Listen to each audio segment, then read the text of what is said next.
Amigas e amigos, a história é um conjunto de mentiras sobre o qual se chegou a um consenso. A frase atribuída a Napoleão Bonaparte não deixa de ser verdadeira. Evidentemente que ela precisa ser lida num contexto histórico, levando em consideração as condicionalidades. Nós que contamos a história, que somos historiadores, sabemos que aquela máxima do filósofo de que a verdade tem várias faces, ela é absolutamente verdadeira, né? Depende de quem conta, depende de interesses que existem numa determinada sociedade para se formar aí esse conjunto de mentiras ou de verdades sobre o qual se chegou a um consenso.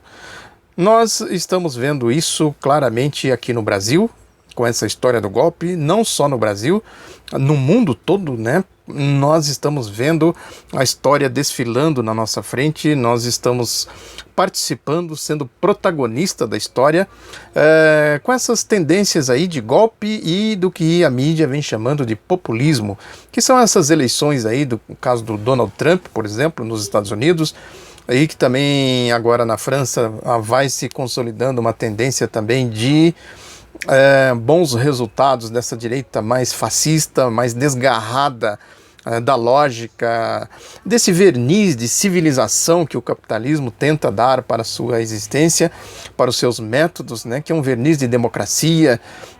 Esses que eles chamam de populismo vai se desgarrando desse verniz, né, que é a direita sem verniz, sem máscara, né?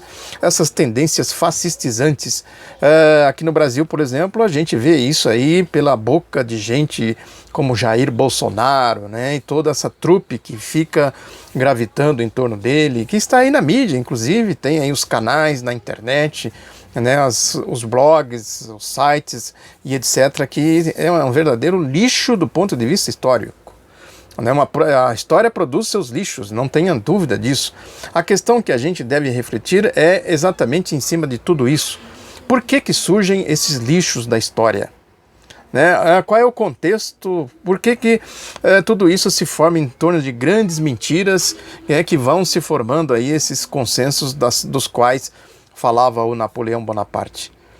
Evidentemente que a tendência desses fascistas, né, dessa direita mais fascista, que é chamada aí de populista pela mídia, é se amoldar a esta lógica do capitalismo. Né, essa lógica aí que levou o capitalismo a essa crise profunda, né, a crise do dinheiro, da reprodução do capital, como eles transformam dinheiro em dinheiro, papel em dinheiro, essa circulação, esse papelório todo da ciranda financeira, que é em torno disso que gravita aí toda a lógica política do regime capitalista. Como isso entrou em crise, porque é dinheiro gerando dinheiro, sem correspondência com a produção de riquezas, evidentemente que isso tem um potencial explosivo do ponto de vista político. A questão toda se insere exatamente em como se distribui a riqueza produzida. Quem fica com o que da riqueza produzida? Quais os pontos do PIB que são destinados para um ou para outro? Esse é o ponto que precisa ser levado em consideração. Essa tendência de golpe se insere exatamente assim. Porque onde está havendo golpe, são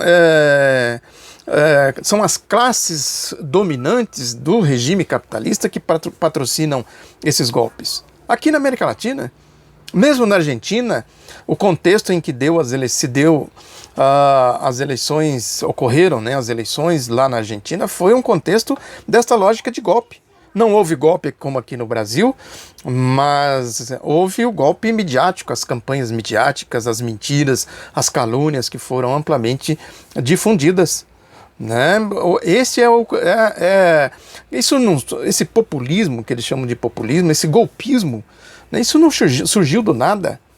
No capitalismo isso já aconteceu nos anos 30 na Alemanha, na Itália, né? Na Espanha, do franquismo, né? E outros tantos mais que a gente tem aí pela história.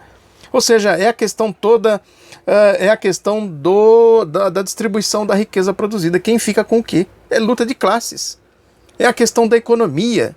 Aquela história que eu já falei aqui também do Lenin, né, que a política é a expressão concentrada da economia. Nós devemos entender o golpe aqui no Brasil neste contexto. Por que as classes dominantes deram o golpe? Não precisa ter grandes inteligências, grandes elaborações teóricas, sociológicas, filosóficas, políticas para se compreender a natureza do golpe aqui no Brasil. Porque muita gente ainda se surpreende, olha a maldade aí com a PEC 55, com a reforma da Previdência, com a reforma trabalhista, né? É parar e pensar, por que que as classes dominantes deram o golpe no Brasil? É um passeio no parque, um piquenique? Não é brincadeira o que eles fizeram. Eles estão simplesmente dando consecução ao golpe, executando o golpe na prática. O golpe foi dado para isso. A gente conhece, já falei aqui muito da nossa história. A história do Brasil ela é assim, ela tem um abismo social gigantesco entre povo e elite. São dois Brasis fundamentais. Esses dois Brasis não se conversam, não dialogam, porque eles têm lógicas completamente diferentes. O Brasil da direita, o Brasil da elite, é o Brasil da bandalheira, da roubalheira, da corrupção.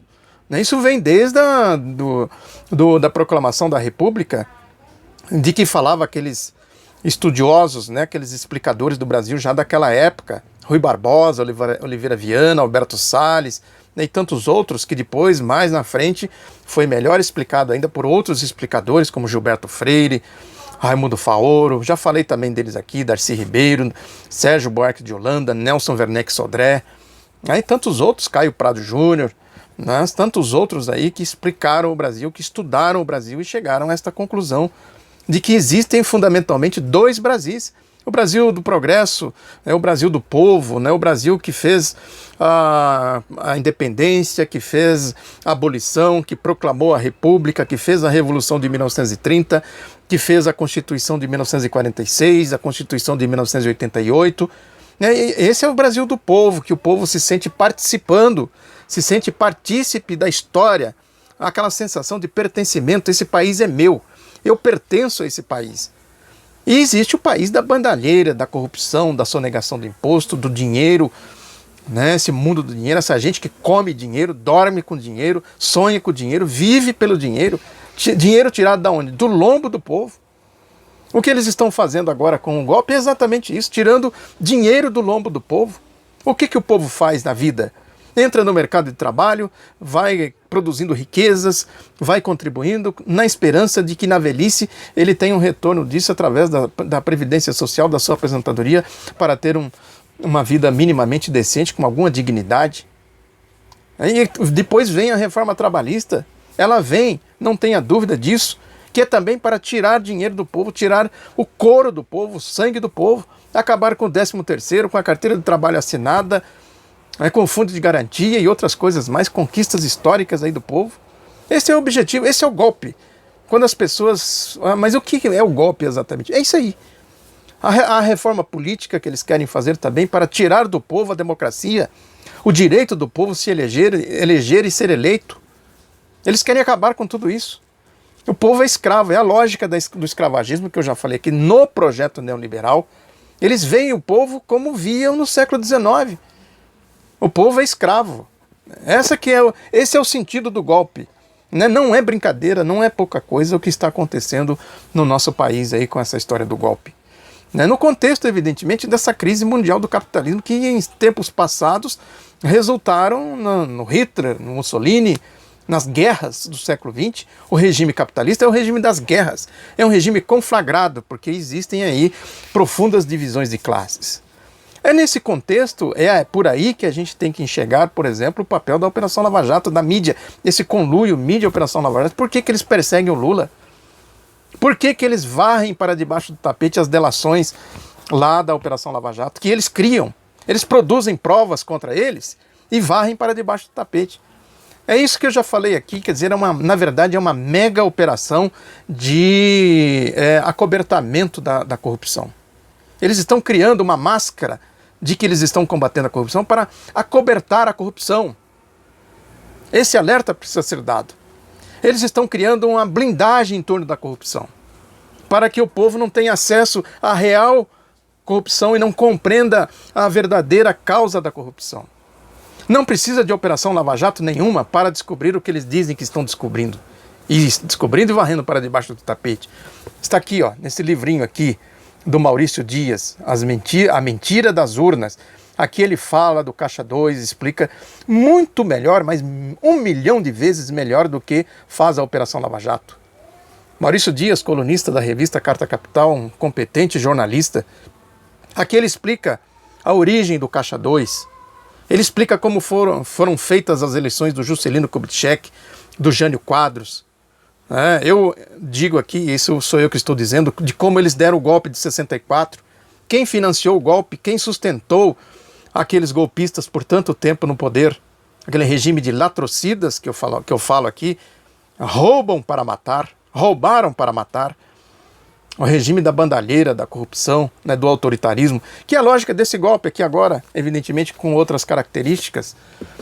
Então é isso, não precisa de Operação Lava Jato nenhuma para se saber o que é o Caixa 2, para se saber quem criou o Caixa 2, para que serve o Caixa 2. De como depois ele diz aqui, de como foram feitas as eleições do Fernando Collor de Mello, do Fernando Henrique Cardoso, enfim, todo o processo, esse processo de eleições aí da direita, do sistema capitalista, do regime capitalista. Ele fala aqui do Caixa 2, por exemplo, do Tancredo Neves no colégio eleitoral. Tem tudo isso que a gente precisa levar em consideração. E eu aconselho que se leem esse livro para se saber exatamente a verdade dos fatos, não essa mentiraiada aí da Operação Lava Jato. Esse comportamento recente aí, por exemplo, dessa investigação, dessa oitiva que foi feita aí, desse José Afonso Pinheiro, aquele ex-zelador lá do edifício do Triplex, que eles dizem que é do Lula, eles querem, porque querem que seja do Lula, sem que ninguém tenha delatado, nenhum documento tenha sido apresentado. Pelo contrário, todas as testemunhas e todos os documentos apresentados são contra a acusação e a favor do Lula. O comportamento que o Sérgio Moro teve, esse zelador sob suspeita, pela origem, o fato dele usar esse nome aí, o zelador do Triplex, para ser candidato a vereador lá na cidade de Santos, já põe ele sob suspeita. Os advogados da defesa questionaram isso, não só da defesa do Lula, da defesa da OAS, que estava lá também, questionaram. O que o Sérgio Moro fez? Saiu em defesa da testemunha suspeita, fazendo ironias, fazendo críticas aos questionamentos da defesa, depois pediu desculpa para o zelador chamou todos eles de lixo, e o Sérgio Moro foi pedir desculpa para o zelador e não para os ofendidos, não para a parte ofendida. É isso aí. Essa que é a verdadeira causa aí da Operação Lava Jato. Depois, no final, o Sérgio Moro fez uma provocação. Eu vou deixar aqui o áudio para vocês ouvirem, como foi feita a provocação dele com os advogados aí do Lula, dizendo, vocês vão processar agora o zelador? Porque ele está sendo processado, o Moro, pela defesa do Lula, o Deltan Dallagnol também.